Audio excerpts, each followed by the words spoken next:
السلام الله عليكم ورحمة الله تعالى وبركاته وعند وضي الله هلك نقل سعوتان ومقال بهيها قلمدوق كسر وهذا برامج وكلن كعيارها وتطبعات كيبا مرة أتقل سعوتان مقال بهيها قلمدوق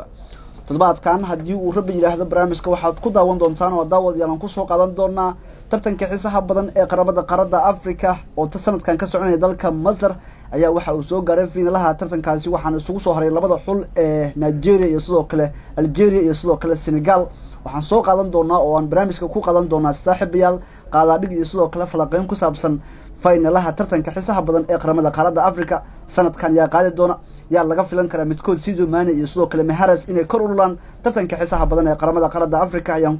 كفلا قين دونا برامج كجو ربي يلاحظه وحنا برامج كجل قيب جلية وصلوا كلا دوداسي قيب تسكا قادم دونا صاحب كي عبد الرشيد محمد أبو بكر أو أهورية مركزي أنت بدن كفى على أرمها عيارها يصلوا كلا أرمها بالشدة وحنجعل هاي إن نسودو ويا مرتدى مانتا عن مرتدى عوا صاحب كي عبد الرشيد محمد أبو بكر كسودو قلبك تي في جرهن برامج كلن كعيارها عبد الولي أديك يرمان مامولك سرع galmudug TV aad u mahadsantihiin aadaan u salaamaya oo ku dhawahay barnaamijka waan ku faraxsanahay inaan qayb ka noqdo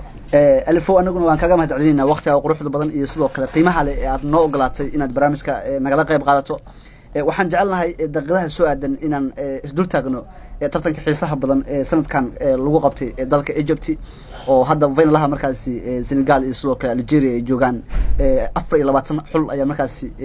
fooda isdaray tartankan marka loo fiiriyo guud ahaan muxuu kaga dunaan karaa tartamadii hore ilaa iyo markii la bixiyay magacan Africa Cup of Nations ama la qabtay markii ugu horeeyay maxaa la dhihi karaa lafuu kaga dunaa tartankan عدولي مركز ما صنتها ترتكن African Cup of Nations AFCON ومركز في ريو آد يوجد بنيا هاي ترتمدي هراء قابكي هراء AFCON كان وكحيس بدنيا كوبي هراء إن شاء الله هندي أن قضب ودول استاجنا إصلاحنا AFCON هراء وحاول قبل جرت عاديا ترى لحية طبعا كحدا هذا سنة كان وحلاقة دقي وأفري لبعتن حل تردي ولا زيادية sidoo kale sanadkan AFCON waxa ka soo qayb galay 24 xul oo xulal qaar kamid ah ay yihiin xulalkan sanadihii ugu horeeyay ama sanadkooda ugu horeeyay ay ka qayb galaan inay noqoto sidoo kale waxyaabaha waxa kamid ah tartankan marka hore waxa lagu qaban rabay dalka Cameroon sababo la xiriiro amni xumo iyo diyaar garow la'aan ayaa loogu wareejiyay dalka Masar Masar oo islaha wuxuu noqon doonaa wadanka ku guuleysta maadaama caradiisa lagu dhigayo laacibkii Liverpool Salah ay wataan islaha wacdare ka dhigayaan ugu yaraan final ka imaanayaan islaha meel banaan bay ku hareen si wanaagsan marka koobkan waxyaabo badan xamaasad ahaan marka uu eegto waa ka xiiso badan yahay kubii hore waxa jira ciyaaryahano wajiyo badan oo isqabtay hadeertan caawa waa ogtahay xidigaha Sadio Mane habeen dambe iyo sidoo kale xidig Riyad Mahrez waa laba xidig oo kala tirsan laba koox oo ka tirsan Barclays Premier League aadna u xafiltama waa Liverpool iyo kooxda Manchester City marka loo fiiriyo Pep Guardiola iyo Klopp ayuu ka dhaxeeyaa leeyahay koobka African Cup of Nations marka loo fiiriyo aad iyo aad ugu xiiso badan yahay koobka alifo arrimo badan ayaan jecelnahay inaan isdul taagno waxaad ka dhawaajisay Cameroon in tartankan marti gelin lahayd kadib intaan loo dhaqaajin Masar bal Masar sidii ugu diyaar garowday waqti yar ayadoo haysata in ay marti geliso tartanka sidaas u quwada weyn oo sidaas u xiisaha badan sidaasna ugu qiimaha badan marka la fiiriyo heer qaran Afrika sidee ku suurta gashay isleeyahay عدولي هرتا حل قلب بدل حتى وحل دو قابك waxa uu bilaabay rabay bishan aynu soo gudubnay June waxana lagu wargeliyay in faraacinada Masar ay martigelin doonto bishii January sanadkan bilowgiisa markaad fiiriso waxay haystaa ugu yaraan 6 bilood ama ka yar bay haysteen halka Cameroon sanado ay haysatay ayna isku diyaar gareyn weysay si marka loo fiiriyo amni ahaan dal ahaan marka loo fiiriyo horumar ahaan marka loo fiiriyo xitaa waxa lagu leeyahay waxyaabaha laga baqay waxaa ka mid ah kooxda Boko Haram oo dalkaasi ka dagaalanta in koobka ku yeelato carqalad iyo wax la mid ah amnigi dhanka dhaqaalihii loogu talagalay in lagu diyaar garoobo garoomadii loogu talagalay in la dhiso way ka soo bixi waayeen marka xiriirka AFCON Africa waxay go'aansadeen in si degdeg ah loogu bedelo dalka Egypt ama Masar 6 bilood ku diyaar garoobeen koobka si habsami loo qabsamay sida aragnay kulamadii la soo dhelay ilaa semifinalka ilaa kaalinta saddexaad xalay tole Tunis ay isaga hor imaadeen xulka qaranka dalka Nigeria Super Eagles waxaana caasimada kulamada ugu badan ee ka dhaceen Qaahira oo garoonka Qaahira International Stadium kulanka ugu horeeyay Egypt ay ku dheeshay sheekooyinka koobkan sheekooyin badan jira oo la yaab leh Cabdi marka waxa la oran karaa Egypt si lama filaana ay u martigelisay tartankan maadaama ilaa iyo hadda finalaha uu si habsami markaas u soconayo ama markaas lagu ciyaari doono habeen dambe 4 saac waliba tartankan garoonka lagu dahfuray Qaahira International Stadium lagu soo gabagabeyn doono marka laga soo tago bal tartankaas iyo guud ahaan iyo xamaasadii uu lahaa iyo sida ay ku marti qaaday Masar waxaa jiro in hoosta laga xariiqay isla markiiba in Mohamed Salah oo UEFA Champions League dhagaha ka soo qabtay wadankiisuna uu marti gelinayo tartanka xisaab badan African oo mar labaad magac iyo sumcad uu ka sameyn karo si uu u higsado Ballon d'Or ama uu qayb ka ahaado xidigaha u sharaxan bal masaarida maxaa qabsaday horta Cabdi Weli kubadda Soomaalida waxay tiraahdaa waa cadi madow sidaad moodaysana wax walba ma noqonayaan وادوغيد Champions League semifinalkiisii wixii dhacay Barcelona oo 3 gool gurigeed ku soo badisay aad ogtahay dafaciyadii Barcelona sida uu adigiin ay haysato teamkii Barcelona Messi uu ku jiro 4 gool inta laga keenay 3 gool kale loo saariyay cidna kuma fikirin in Barcelona soo bixi doonto taageerayaasha Liverpool habeenkaas iska hordin ciyaarta maysan daawan qaarkood subaxin way aamin waayeen marka kubadii sidaas iska Masar inta ugu badan waxa la siinayay inay ku soo bixi karto ama ay ku guuleysan karto ama ugu yaraan saameynaysa ma karto sababtoo waxay isla heshay dhulkeedii waxay isla heshay xidigo aad Ahmed Al-Muhammadi yaa ku mid ah Mohamed Salah ka mid ah xidigo badan ka mid ah line up-keeda markaan fiiriyay aad ay u adkaayeen balse kubadda kulama tashanayso waadoogeed Tunis lesma dheheen halkan ay soo gaaraysaa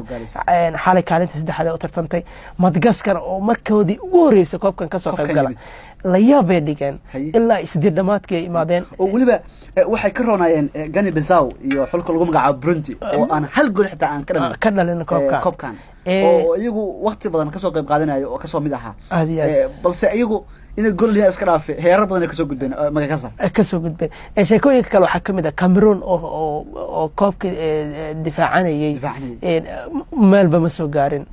حال الله سهل نقطة وحكمي ده نيجيريا ولا بقي إن كاستو سما فاينال أي سوقاتي نيجيريا حلول كوينا جرتوا وقت لما شذا الله يرحمه عادي أنا سلا يابلك وصبحنا حلول كوينا جرو وكم التهيجانا حلول بدنا جري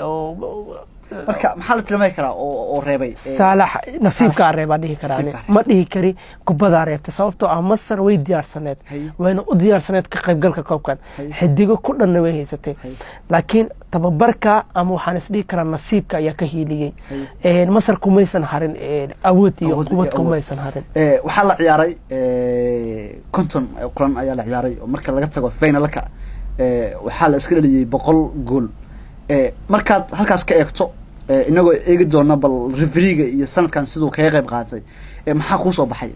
tartankan inuu lahaa caqabad ama inuu lahaa inuu ka adkaa tartamada kale oo tartanka ugu yaraa 130 gool la iska dhalinayo وارنتا tartanka horta daafacidiisa aad u adkaan sida dareemayso marka ka eegto goolasha la iska dhaliyay waxyaabaha kale waxa kamid ah refereega ama arbiterka marka uu soo noqono Afrika waa dalalka ugu badan ama aad la xiriiriyo musuqmaasuqa darad kubadda cagta marka ku noqono Nigeria waxa lagu dilay nin arbiter ah sabab la xiriira musuqmaasuqa marka Afrika in rifriigooda ama tababarahooda musuq maasuq isagoo ka fog eex la-aan ka fog ilaa hadda xul sidaas u weyn oo ka cawanayo tababarihii aan idhahda arbiterka rifriigi ma jiro waa guul usoo hoyata Afrika sheekooyin kale waxaa ka mid ah in daafacyadii ay adag yihiin hadda markaad fiiriso xulka Senegal goolasha laga dhaliyay aad u yar yihiin waxaa difaaca u jooga hal gool oo kaliya ilaa hadda ka dhashay aad weyn waxaa difaaca u jooga xidigii Napoli difaaca kaga dhaliyay kasoo baynalkan Kalidou Koulibaly laga yaabo inuu ka maqnaado dhaawac Koyata jooga kabtankan jooga marka waxaa isdhihi karaa daafacyada adag la iska leeyo goolista weeriyahano adag way joogaan laakiin waxay dhaafi waayeen daafacyadii xulalka aad u adkaa sababtoo ah waxaad fiirisaa Tunis markaad u imaato ilaa iyo koobka intuu ka dhamaado waxay badisay hal kulan waxayna imaatay semifinal marka waa waxay ku soo bixaysaa bareejo eber hal goolkulaad gruubkuga soo baxday waxay timid gruubada kaga soo baxday bareejo sideed dhamaadkii sidaasay kaga soo gudubtay rigooro ilaa hadda kubad garoonka iyadoo lagu jiro ee badisay maysan dhicin taas waxaa ka macnaa marka meesha ka cad in daafaceeda ku xisaabtamaysay markii garoonka ay soo gelayso marka hore iyo laga dhalin golal muhiimadda waxay saarayeen difaacooda marka difaaca saarta ciyaarta eber hadii ku dhamaato rigooradii ku xisaabtamayeen marka xitaa xalay waa ogeed hal gool waxa looga dhaliyay si oo qiilqiila marka difaacyada xul walba difaaciisa ku fikirayay heerka gurbida هذا ديب ugu laabano waxa leeyahay boqolka gool laga dhisay tartankan 68 kamida waxa la iska leeyahay xilligii face ku ahaa group stage ku ahaa marka laga soo tago 32 goolna waxa la iska leeyahay knock out-kii iyo afar dhamaadkii iyo sidii dhamaadkii meelaha la iska leeyahay marka bal ka waran xulalkii markaas ka soo baxay groupka oo aaday afar dhamaadka iyo sidii dhamaadka iyo 16 bal sidee ku saaciday in goolashaas iyo goolal kale oo ka yar ee dhaliyaan tartanka horta muhiimadda waxaa saddexda dhibcood waxaa laga yaabaa maanta haddii xulkan uu loogu dhaliyo 6 gool iyo haddii hal eber ama rigoor uu kusoo baxo muhiimadda waa saddexda dhibcood balse midda la yaab kale waxay tahay xulkii oo waxaa laga yaabaa 2 gool ama 3 gool dhaliyo in uu imaado semifinal ama final sababto waxay tahay saddex kulan laga yaabo min hal gool inuu ku soo badiyo waa sababta keeni karta in sidaas uu ku soo baxo waxaan dib ugu laabaynaa garsoorayaasha waxay bixiyeen 165 jaalle iyo 5 kaarka gudan loo yaqaano ama red card loo yaqaano waxaana jirtay in markii ugu horeysay laga isticmaalay tartanka qaramada qaaradda Afrika aaladda caawisa garsooraha loo yaqaan VAR intaas marka la soo kaabo maxaa iska bedelay garsoorka heerka qaramada Afrika marka loo fiiriyo horta markii la fiiriyo kulamada dhacay cadadooda 24 xul ka soo qayb galay gruubyo la soo maray wareeg 16 la soo maray 8 la soo maray in 165 jaale la qaato wax sida saameyn dhibaato badan ma lahan sababtoo koobka adduunka ka badan way dhacday markii la fiiriyo 5 red card ama 5 rose way xadidan tahay sida aan aaminsanahay inkastoo halkan la jooga ay tahay Afrika la leeyahay Afrikaantu waxay ka xanaaq badan yihiin cilmi baarista badan la sameeyo dadkan kale European-ta ama dunida koowaad dunida labaad waxoogaa way ka xanaaq dhow yihiin Allah Afrikaanku ma ogola waxyaabo ka badbadisa waxa laga yaabaa maanta xidiga European-ka markii la dilo in hore u sii socdo sababtoo ah ku soo kora laga yaabaa degnaan iyo dulqaad inuu ku soo kore qofka Afrikaanka inuu wax iska dhici uu ku soo kore marka dagaal meesha ka imaan karo horta 5 jaale inay qaataan 5 rose inay qaataan 165 jaale wax aad u weyn ma dhihi karo waa xadidaad fiican oo arbitrada ay xadideen garsoorka maxaa lagu tilmaami karaa ma soo karaa wax badan iska bedelay wax badan khibradooda saacidaada aaladan farka aad video assistant referee waxa waaye horta waa horumar kamid ah horumarada laga gaaray kubadda cagta goolkii dhaweed oo Tunis rigoorada semifinalka waxaa jirtay in rigoore ay cuneen xulka kubadda cagta Tunis kadibna Senegal rigoore ay cuneen kadib haddana Senegal gool ay dhalisay ciyaartii oo dhamaad ah rigoora loo dhigay xulkii qaranka Tunis kadib laakiin faar ayaa ka diiday inaysan rigoore ahayn haddaanu faar jiri lahayn si waxaa looga badin lahaa si musuq maasuqa looga badin lahaa faar wax badan ay ka caawisay arbitiradan waxay xadideen iyaguna xanaaqooda iyo ciyaarta inay xadidi karaan inta badan ay muujiyaan sababtoo ah kama soo horeyso calaamadaha kama soo horeyso xidiga marka ugu horeyso waa in loo digaa haddaan qaladka sidaa u buurnayn marka labaad calaamad loo isticmaali karaa waayahay markaan waxaan isdul taagaynaa Senegal iyo Algeria waliba labada fure oo hadda isha lagu wada hayo inkastoo ay jiraan dhowr ciyaartooy oo xulalkan ka tirsan oo iyagoo qudhoodu lafdhabar noqon kara Riyad Mahrez iyo Sadio Mane waa dadka isha gooniga lambarka 7 xulka Algeria iyo xulka lambarka 10 ee xulka Senegal waa xidigaha ay shaashadu saaran tahay haddii aan dib ugu laabano ilaa iyo group stage-kii Senegal lambarkooda 10aad wuxuu dhaliyay 3 gool hal goolna waa caawiyay laakiin Riyad Mahrez hal gool oo kaliya uu dhaliyay caawinaadiisuna hajirtee marka ma la isku bardhigi karaa Riyad Mahrez iyo Sadio Mane marka loo fiiriyo awoodii iyo xalqadii ay ku lahaayeen tartanka intuu socday horta Riyad iyo ninkan kale Mane cadwali intaan isba bardhigan haddaa eegno nin walba garbaha uu haysto waxaa isdhihi karaan Mane ayaa garba fiican haysta ciyaaryahanno fiican haysta waxaa jooga Koyate waxaa jooga Koulibaly waxaa jooga Aubameyang xidiga badanaa jooga oo Yurubta ka dheela waxaa leeyahay marka imaato Algeria xidiga kaliya Yurub maya waa Premier League ka yimid waa Mahrez ma jiro nin kale Premier League ka yimid laakiin Senegal ilaa ay 3 ciyaaryahan waxaa uga yimid English Premier League Barclays France dad badan uga yimid marka kubadda Afrika iyo kubadda Yurub waa ogtahay in mid Yurub horumarsan tahay marka garab markii la fiiriyo Mahrez garba xoogan oo la isdhihi karo waa ciyaaryahan caan oo maanta hadda line up ka aan fiirino aan soo tirino ciyaaryahanno la yaqaano waxaad ka helaysaa Mahrez iyo laba xidig kale kuwa kale waa qaar ka yimid Carabta waa qaar ka yimid France heerka labaad wadamada kale aad iyo aad laakiin markaad fiiriso Nigeria ugu yaraan waxaa taqaanaa ilaa 6 ilaa 7 ka mid ah line upkooda waa sababta aan u leeyahay Mane garba ayuu haystaa Mahrezna garba ma haysto ku saacidi karaan marka garbahaas uu haysto sidii Mane in Algeria dhulka lagu lagdo oo finalkan laga lolo ma dhihi ku saacidi kartaa ma dhihi karo sababtoo ah kulanka caawa ma ahan mid saadaashiisa ee fududahay kulanka habeen dambe aad iyo aad xamaasada caawa ay keentay habeen dambe sababtoo ah masalana kubadda markay tahay group stage markay tahay semi final markay tahay quarter final waa macquul in kubaddaas la saadaali karo laakiin markay kubaddu ay tahay final nin walba wuxuu la soo baxayaa weji kale isba bardhig labada xidigada ku noqono labadooda isba bardhigi karaan waxay sameeyeen markii loo fiiriyo Mane wixii laga filayay lama iman Mane wax badan laga filayay lama iman inuu sameeyo inuu goolal badan uu dhaliyo goolanta uu qaado in xitaa kubadaha markii la siiyo orodkii ma jiro oo Liverpool yaale difaaca arrin kala jirto Senegal marka laga soo tago in Sadio Mane uu saameyn ku yeelan waayo xulka Algeria waa xulka ugu badan ee haysta goolasha ugu badan ee tartanka laga dhaliyay arrintaas iyadoo qudheedu ma ka saacidi kartaa Algeria iyo Riyad Mahrez iyo tababarahooda Belmandi inay tartankan qaadaan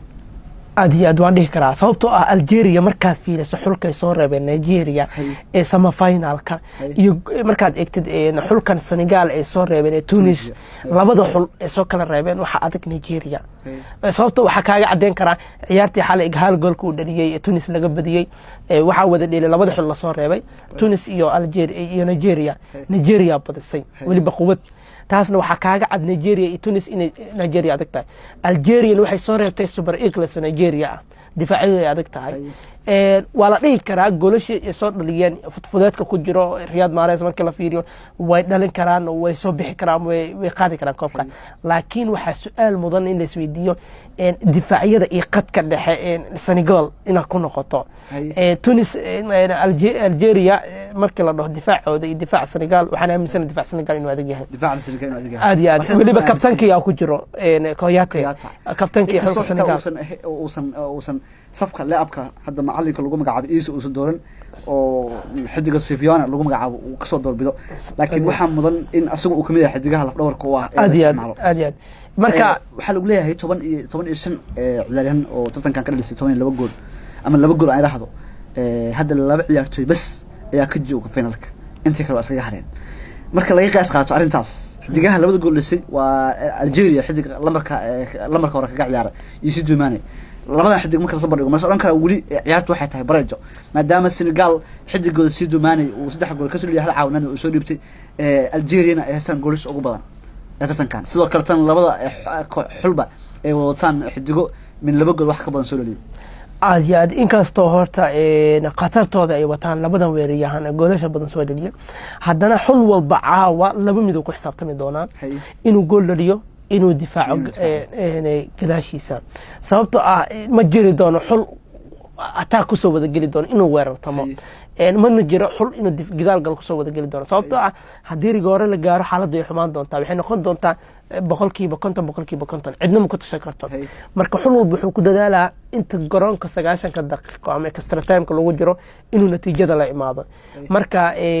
la fiiriyo xidigahan orodkooda iyo Mahrez marka la fiiriyo Nigeria iyo Sadio Mane marka la fiiriyo horta ani hadii caawas galabta Berito la saadaal hadii leedahay konton adii laha sababtoo ah ilaa hadda qof qiyaasi karo xulkaas guuleysanay ma jirto Sadio Mane waa daleen leeyahay oo club wuxuu ku marsiyo anikan ilaa inuu sanadsan oo tartamadii kala duwanaa oo ka soo qayb qaatay iyo xifirtii kala duwanaa Champions League laga soo bilaabo Sheffield aan yiraahdo tartanka lagu magacaano Community Shield oo ay Liverpool soo ciyaartay bilowgii xilciyaareedkii hore ama horeelkii dhamaaday ilaa ay hadda Sadio Mane ma leeyahay oo wada leeyahay marka ma laga yaabaa inuu Guardiola caaw ku andacoodo aan yiraahdo club uu ku andacoodo xidiga waa u daalana sidaas Nigeria Mane ha horta taama noqoto ma marsiyo sababtoo ah mar haddii final tagto xidigaha qaar waa lagu qamartama iyagoo dhaawac la dheelsiyaa marka waxa la rabaa xidiga shucuurtiisa finalkiisa xulkiisa waliba maana waxa u raacsan Senegal waligeed maysan qaadin koobkan Algeria mar bay haystaan waliba markooda labada tagaan finalka Algeria hore u haysataa oo 1990kii ay hore u soo qaaday koobkan marka muhiimadda meesha ku jirto waxay tahay in Senegal fiiriso markoodii ugu horeysay koob adduun ay qaado maana inuu fiiriyo lacab adduun inuu ku guuleysto oo hore Champions League u soo qaaday galabta bari gool u dhaliyo hadii lagu qaado waxa loo badin doonaa isaga iyo ninka goosha u haya Liverpool Alisson Becker in labadooda midkood uu guuleysan doono fursado badan oo banaan inuu daalkiisa fiiriyo ma ahan xulkiisa inuu markii ugu horeysay u qaado in uu tartamo koobkan kubadan dahabka ee qaataan xidigaha sanadka Ballon d'Or soo qaatay waa haran markan Mohamed Salah uma badna inuu soo baxayo laakiin waxay u badan tahay in saddexda ugu dambeeyso saddex nin oo Liverpool ka tirsan la keeni doono sida ila tahay yani aad iyo aad ugu dambeyn Nigeria markaad fiiriso labada ciyaar ama isbar dhigto labada xul alfo yaa isleedahay Pep Guardiola iyo Klopp mid ay guuleysan doon horta waa tii hore oo sheegay lama dhihi karo xul hebel guuleysanayo waa 50% marna waxa ku leeyahay ma aaminsan tahay dadka aaminsan in Tunis iyo Senegal ciyaartoydii finalka ahaa oo la ciyaaray may Senegal macnaha hadda xaga ka soo gudubtay way qaada oo kale dadka aaminsan ila ma ahan sababtoo ah ana hadda waxa ku leeyahay 50% waxaan u maleynaa inay guuleysan doonto Senegal 50% waxay maladeeda tahay inay guuleysato Nigeria meesha waxa ka cusub marka inaan ciyaartu la saadaali karin sababtoo ah awoodaha labada qaran markaas ba bardhigo marka dhinac walba ka fiirisid kulamadii soo dheelay marka fiirisid ma ku dhiiri kartid ina ta kale marka final tahay wax badan isbedeli doona ma ku dhiiri kartid marka saadaal ay sameeyeen majaladaha sportiga qaar waxay leeyihiin Senegal guuleysan doonto qaar waxay leeyihiin Algeria guuleysan doonto bahalka Octobus loo dhiibay calankii wuxuu fuulay calanka Senegal oo fuulay marka waxyaabada waa iska qiyaas laakiin ma dhihi karo xulkaas guuleysanay laakiin labada xul waxaan qiraa inay adag yihiin oo isku awood ay yihiin aan aaminsanahay aniga way waan soo gabagabayn doonaa daawadayaal saaxiibayaal halka nagala socotaan waa muuqaal baahiyaha galmudug anigu waa Cabdulle Bilaa Cabdullaahi waxaa barnaamijka marti ugu ah saaxiibkay cabdirashiid maxamed abukar alifow oo ah wariyey inta badan diradda saara ama ka faalooda arrimaha ciyaaraha iyo sidoo kale arrimaha dhalinyarada. kameradu waa saaxiibkay cabdifitaax bulshaawi, muuqaal sidoo kaleto muuqaal hagaajintuna waa saaxiibkay faysal xaaji. waxaan aagi doonaa oon daawadayaal markaan dul mari doonaa bal sheekooyin gaagaaban oo laga sameeyey tartankan ama waxyaaba markaasi hoosta laga xariiqay tartankan. 15 xidig oo tartankan ka qayb ahaa oo 2 gool iyo wax ka badan dhaliyay. hadda 2 xidig oo kaliya ayaa jooga finalka tartanka xiisaha badan ee tartamada qaramada qaaradda Afrika. sidoo kale 160 iyo 5 jaalle ayaa la dhiibay. sidoo kale 6 roose ayaa sidoo kale ama iraahdo 5 roose ayaa la dhiibay. xulka Algeria ayaa ah xulka ugu badan ee goolaha ka badan dhaliyay. sidoo kale waxaa iyaguna laga dhaliyay 2 gool. isaas marka laga soo tago xulka loo yaqaan North African waxay dhaliyeen 10 iyo 2 gool, iyaguna 2 gool ayaa laga dhaliyay. waxaa sheekada ugu xasuusta badan ay tahay ama ugu xiisaha badan in xulalka Burundi iyo sidoo kale Guinea Bissau ilaa iyo hadda 1 gool ay soo ku laadeen shabaqa. tartankan gabi ahaan waxaa laga dhaliyay 100 gool marka laga soo tago finalka caawa ama 101 gool marka laga soo tago finalka oo habeen dambe la dheeli doono wixii la iska dhaliyo. sidoo kale waxaa la ciyaaray 50 iyo kulanka finalka marka lagu darno waxay noqonaysaa 50 iyo markaasi kulamo saa'ida. goolasha la iska dhaliyay oo ah 100 gool iyo kulanka finalka marka lagu sii daro goolasha la iska dhalin doono. goolasha ugu badan waxaa la iska dhaliyay markii loo fiiriyo heerka group stage-ka oo waxaa la iska dhaliyay 68 gool. wixii ka dambeeyna waa heerar kala duwan. intaas waxaan jeclahay inaan kusoo gabagabayno bal dhankii iyo falaqeyntii tartanka xiisaha badan ee qaramada qaaradda Afrika ee daqiiqadaha ugu dambeeyo 1 iyo 2. waxaan jeclahay alifow bal inaad noo dulmarto warbixinadii suuqa kaliibsi waa furan yahay marka laga soo tago koox walba iyo xilciyaareedka la soo dhaafay qaab ciyaareedka ku dhameystay iyo qaab ciyaareedka sidoo ahaa. hadda waxaa loogu jiraa dib dhis balaaran iyo kabasho koox walba ay ku jirto. bal suuqa dukaameysiga xilciyaareedkan maxaa kaaga muuqdo? horta sheekooyinka ugu xisaab badan waxay tahay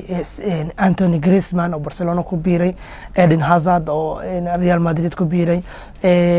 kuwa way dhaceen oo Mats Delight ugu dambeeyay Juventus heshiiskii la gaara leeyahay. laakiin hadda ninka la isku haysta Neymar uu ahaa oo la islaha Barcelona way soo qaadanaysaa, Barcelona way kasii gaabinaysaa. hadda saaka war soo baxayaan arkay wuxuu lahaa aabihii dhalay Neymar wuxuu heshiis afka la gaaray Juve. waxaa laga yaabaa inay iska garab ciyaaraan Ronaldo iyo Neymar. markii warbixinta saaka artay Telegraph wargeyska lagu magacaabo qoro waa sheekooyinka ugu xisaab badan haddii Neymar iyo isla Mats Delight iyo sidoo kale xidiga Ronaldo oo ku sii jira Ramsey Juventus wax yar ma soo wado qarash ay bixinaysaa. Bruno Fernandesna waxa leeyahay Manchester iyo Harry Maguire iyo sidoo kale xidiga kale raadinaysaa. Manchester way is adkaysay. Manchester hadda Manchester waxay soo qaadatay 2 saxiix oo leeyahay 2 saxiixta waa laga yaabaa inay Manchester ka marmi lahayd. waa lambarka labaad oo Aaron Bissaka waliba 50 milyan lacag badan oo sidoo kale lagu magacaabay James Daniel James soo qaateen. wali laakiin qadka dhexe oo Pogba laga yaabo inuu ka baxo hareerana uu ka tagay waxa kuma soo darin kooxda Manchester. waxa la leeyahay tan daafac gaalo ah baahidii ugu badan ee qabtana waxba kuma sii darin. marka Maguire soo socda Maguire aad iyo aad laakiin soo horjeesto maadaama aad tiri Manchester waa is dhistay. anu taageero Manchester maahi laakiin xaqiiqda marka ka hadalno wararkii Manchester Evening News ee qorto waxa kamid ah in Pogba 90% uu sii joogi doono. Maguire Bruno Fernandes inay imaan doonaan. waxa kaloo sheekada xidiga badan inay soo wada. horta suuqa ma xirmin ma dhihi karno is dhistay ma soo hordhici karno. City Rodriguez keentay Real ka waran xilciyaareedkan waxay sameysay ilaa iyo 6 ciyaartoy oo saxiix ay sameysay oo waxa kamid ah xidiga Porto soo qaatay. waxaa ku jiro xidiga lagu magacaabo Joffrey ku mido waxaa ku jiro Hazard ku jiro 6 saxiix ay sameysay. malis oran kara Zidane wuxuu u socdaa ceebtii xilciyaareedkii la soo dhaafay ku dhaxday inuu iska meero. horta waa macquul Madrid way is dhistay laakiin si walba Madrid isku dhisto Barcelona way ka fikirtaa iyaduna way is dhistay. laakiin midda oo la isdhihi karo waxay tahay hal cilada haysato Zidane wuxuu yasayaa xidiga Bale la dhaho bayl madrid oo dhan way haystaa laakiin baylku badihiisa markaa fiirisid waxaad moodaa in looga baahan yahay madrid sii joogistiisa aniga Hazard iyo bayl maanta bayl doorbidi lahaa marka bayl uma jeeda madrid xadda 8 milyan u gaareen inay diraan marka bayl waa fursad City Madrid arki laabay Madrid way isdhistay Barcelona way isdhistay waliba Barcelona waxba u sii dhiman difaaca iyo in iskaga ciyaaraan Suarez iyo Lionel Messi maxaa loo arki karaa macna badan ma sameyn doonto dhali haleega dhaliyo waayo 40 gool difaaciyadii ee ka dhaliyeen Liverpool awali gadaal u taagan BK waa la gartay لكن نكان لده سامويل MTT نكان كلا دفاع برشلونة دفاعي وباهنتهاي دفاع دنبي وباهنتهاي دلاي دي قادر لهت ويكوفشلنتي marka برشلونة هديسن دفاع كينين والله بقى نيمار arinta kale oo xisaab badan waxay tahay xidig lagu magacaabo Delight marka lagu jiray tartanka xisaab badan ee UEFA Nations League finalaha isla tageen ee Portugiiska iyo Holland ama Netherlands Ronaldo iyo ninka lagu magacaabo Delight way sarkeen hore u xiriir waa nagu soo biirtaa marka arintii Ronaldo way dhaqan gashay aad iyo aad Messi hadda ka hor sidan sameeyay Mascherano inay isku arkeen kulan sidan camal oo la soo hadlay wuu keenay marka Ronaldo shaqadii Madrid looga baahnaa xitaa xidigahan Ramsey iyo xidiga kale kamid yahay kan hadda Neymar raadinaysa inuu isaga dalba aaminsanahay waa ninkaas koob raadiya mar walba العارض كان حر marka champion qaado laakiin championka marka Madrid markii loo fiiriyo Barcelona iyo Bayern Munich way adkaan doontaa in dhadheel lagu qaado Buffon dib ugu soo laabtay xilciyaareedkan kooxda kubadda cagta macna ma sameyn doono daadiisi iyo marka isku fiirisay ma laga yaabo marka sanadkan in la yiraahdo Buffon iyo Ronaldo sanadka ugu dambeeyay waaye bal Juve waxa kaliya la saadaali karin waa Champions League koox walba ku tashatay ma santahay qeybihii ugu dambeeyay barnaamijka joognaa waa kaga mahadcelinayaa qaabka wacan barnaamijka gala qayb qaadatay iyo falaqeyntada ku saabsan ciyaaraha iyo waliba gaar ahaan tartanka xiisaha badan qaramada qaaradda Afrika waana kaga mahadcelinaa waqtiga quruxda badan guud ahaan daawadayaal saaxiibayaal waxaan jeclahay inaan intaas ku soo afmeero barnaamijka kulanka ciyaaraha todobaadkan barnaamijka waxa ay gala qayb galay saaxiibkay wariye Cabdirashiid Maxamed Abukar oo ah wariye inta badan ciyaaraha iyo sidoo kale arrimaha bulshada diirada saara waxaan ku soo afmeernay inta ugu badan tartanka xiisaha badan ee qaramada qaaradda Afrika iyo waliba finalka Senegal iyo Algeria sidoo kale waxaan wax ka xusnay suuqa kaloriga iyo arrimaha ugu xiisaha badan anigu waa Cabdulle Bilaa Cabdullahi كاميرادو وصاحبكي عبد الفتاح بالشاوي فرسمدو وصاحبكي فيصل حجي انتو برنامج كان لعنه كل مدن طلبات كحيقه waxaan idin rajeenayaa waad ku mahadsantihiin daawashadana nabadgelyo